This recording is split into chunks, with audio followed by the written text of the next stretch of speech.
In this video, we're going to talk about how to set up your Amazon account, brand registry, and your Amazon listings so you can avoid a lot of the painful mistakes that we see brands make every single day.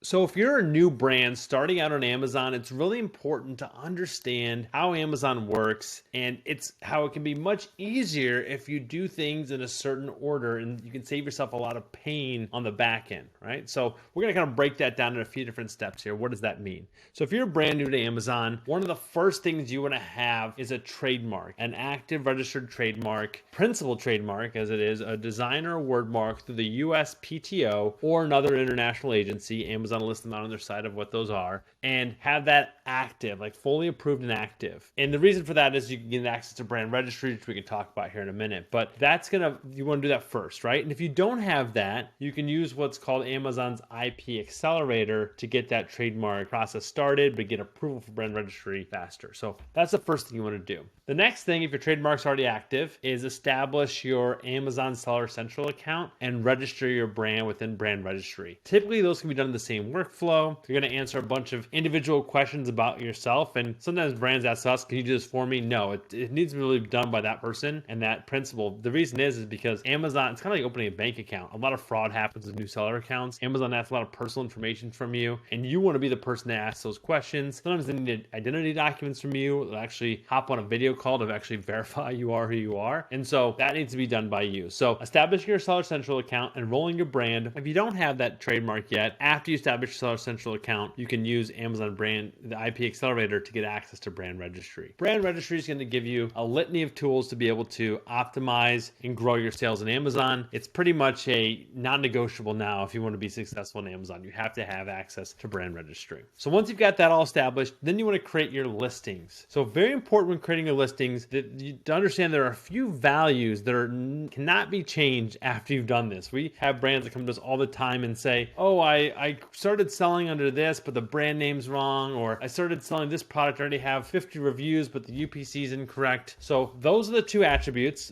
brand name and UPC, that are what's called hardened values. Those cannot be changed or edited, even though sometimes on Seller Central, Amazon will let you look like you're editing it or be able to edit it. That cannot be changed. So if you want to change your brand name or change your UPC, you have to create a brand new listing on Amazon, which means you're going to lose all your sales history, you're going to lose your reviews. And if you're far along in the process and you have hundreds or maybe even thousands of reviews, you don't want to do that, right? So making sure you set those up when you create those listings, that those two are correct, brand name and your UPC. The next thing you want to do once you've gone through that process is just check your product's eligibility for FBA. Maybe if you're not even ready to send into shipping yet, inventory is not ready, or you're not even maybe going to use FBA initially, just go ahead and create like a dummy shipment. Say, I'm going to send in 24 units to Amazon's FBA warehouses. You're actually not going to send it, but by going through that initial process, initial flow, what Amazon's going to do in the back end is they're actually going to do a quick check based on maybe your category, your product information, of whether or not your product might be considered what's called a hazardous material or a hazmat product, right? And may require additional documentation to prove it's not. Again, Amazon's always a shoot first, ask questions later kind of company. So they're going to say, oh, we think this might be a hazardous product. You have to prove to us it's not. So that may require you to send in some product information, some testing information, potentially an SDS. If it's kind of some kind of liquid material or some kind of hazardous material, may have an SDS, but may not be actually hazardous. So doing all that will allow you to get that check out of the way, because it takes Amazon sometimes could be a few business days to review all that, right? And you don't want to be waiting on that for the future. So simply by doing those four things, you're going to set the foundation for long-term success on Amazon.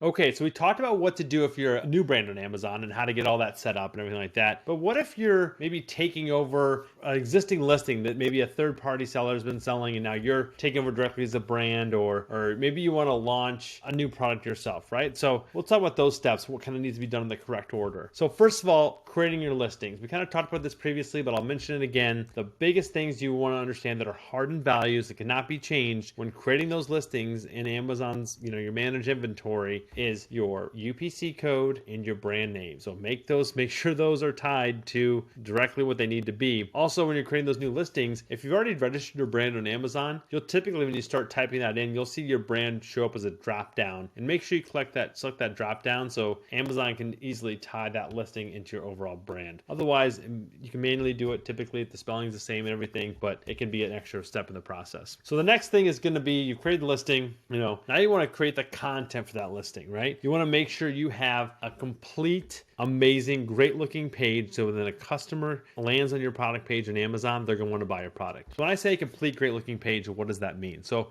a few different kind of attributes of what a great looking page looks like. Number one, your main image, your product photography. You want to have a great, compelling product photo. It fills up most of the white space in that square box that Amazon has the product photo. The reason for that is, if you think about search results, especially on a mobile device, right? Those show up very small, so you want to make sure your product shows up very large. So having a great looking main photo, great looking product photography in general, if you're going to have multiple shots on your other images as well. Speaking of images, you also want to have really compelling, I call them explainer images. Some people call them infographic type images, but graphically designed image that essentially use a mixture of product photography, bullets, call outs, your logo, things like that, your brand colors, graphically designed images that explain the features and benefits of your product, right? So that a potential customer can look at your product, only look at those images, understand what it does, why they want to buy it, and why it's better than the competition, right? So kind of answering those questions there. So doing that with those additional image slots you have after the main image on Amazon. Also adding videos, right? So if you have existing videos or you create a new video for Amazon, a lot of brands can easily repurpose a lot of the other videos they use on other channels, whether it's their site, social, and cut those and splice those up and use those on Amazon as well. The text of your listing, right? So the main things we're going to talk about are title and bullet points. You want those to be really poignant in terms of obviously describe what your product is, but then making sure they have the right Amazon SEO value to them, right? So making sure you have the right keyword phrases in those titles, in those bullets, also in the back-end search term, back-end keyword section and your listing, and making sure that so when customers search, your products are going to show up, obviously, but also when they're just reading maybe the bullets, again, it's going to compel them to buy. It's going to answer some of the questions they may have, and it's going to kind of give feature benefit statements on why it's a great product. Moving down the page, there are things like brand story that you want to have. That's a relatively new feature of an Amazon page, but take advantage of that space. We've seen that work well for a lot of different brands. And then having an A+ page. An A+ page is a more feature-rich page in the middle of the page. Replace that standard product description. You want to make sure you use that as well. Last but not least, and you don't need to have this for a great looking page, is an Amazon store. So linking your brand to a store, so when they click in your brand name, it goes right to a store, as opposed to just a search term for your brand on Amazon. Not required to have a great looking page, but you want to have a great looking presence on Amazon. So we talked about having a great looking page. I've spent a lot of time on that, but that's really, really important because you don't want to have, you don't want to start selling your products, promoting your products, trying to get reviews when you have a poor looking page. Someone lands on your page and it's not great, then they're not going to want to buy it. They're not going to review it or anything like that. So you really got to create a compelling page. That's just going to help you in the long term as well. So after you create that page, create your first FBA shipment. It could be a small shipment. At least do, 50, 100 units at the very least. The reason is because you want to slot at least 30 of those for Amazon's Vine program, which is the review program, which gives away products and allows customers to leave great reviews initially for great products to grow those initial reviews. So enroll in Vine, take care of that. And then once you're starting to get those Vine reviews back, get a great looking page, maybe you've gotten 10, 20 reviews from Vine, then start advertising. Don't start advertising from the get-go. Again, you don't want to compare yourself and drive all this traffic to the page, great looking page with 0 reviews. So once you have those 10, 20 reviews, then start advertising. And again, just by following these steps, creating great listings, creating great content, getting your shipment in, getting Vine, and then advertising, you're going to face a lot less pain and see a lot less cost actually in the long term if you follow these steps.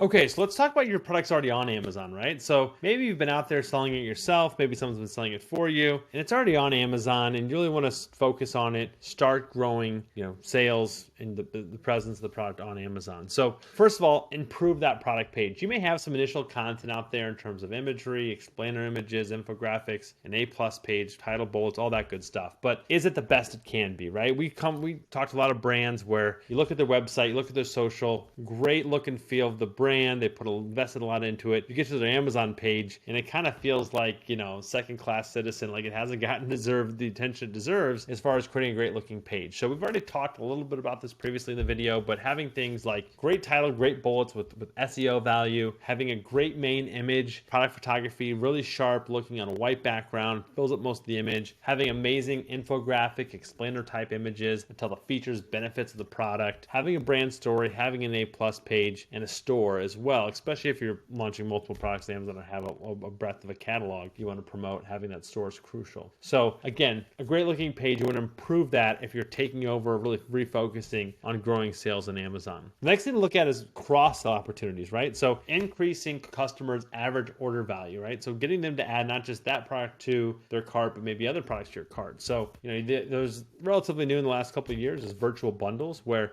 you can actually showcase different customers buying different products together as one item. And so maybe you have multiple flavors of an item or multiple sizes, or you know, you have a bathroom cleaner, you also want to show them the kitchen cleaner. And so bundling those together allows you to showcase them on the page and obviously increase average order value, increase sales that way as well. You also feature the products on your A+ page. There's a product comparison module that can work great there as well. So once you have a great looking page, you maybe hopefully have some reviews, then you can start advertising. You want to start small with advertising. We talked about that a lot on these videos before. You know, kind of a crawl, walk, run approach. You want to focus on your main keywords first, really focus on those, maybe obviously phrase or maybe the exact match only, really just focusing on those keywords are really relevant for your product. And then we'll talk about expanding upon that here in a minute, but really just focus on the initial advertising, getting that ramped up and going. We also recommend using software to help manage this, because frankly, if you let Amazon, if you just set a daily budget and let it spend and never adjust bid amounts, then frankly, you're just going to waste a lot of money on Amazon advertising.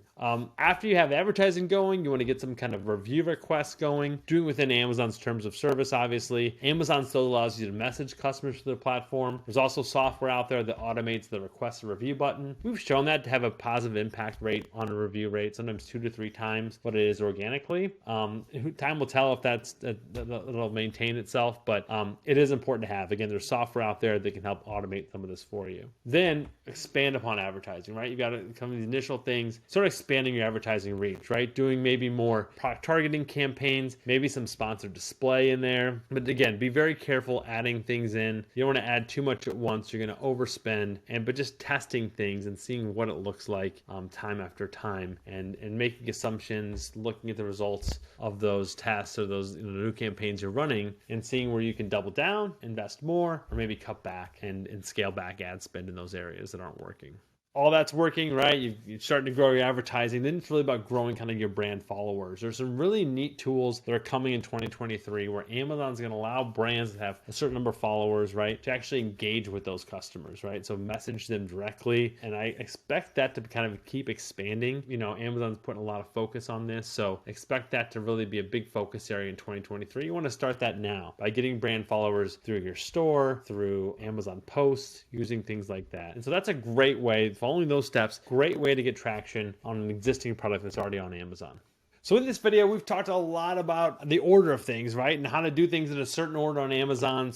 And the reason for this all is save yourself pain, frustration in the long term. We see a lot of brands that come to us and say, oh, I did it this way, or I set it up this way, and Amazon told me I can just do this, but Amazon's looking at the big picture. So, you know, you've got to make sure you do things in the correct order. It's going to save yourself a lot of time and frustration in the long term. And if you're a retail-focused brand that's looking for help with Amazon, we'd love to be able to help you. Connect with us at sharmac.com, and we'll see you in the next video.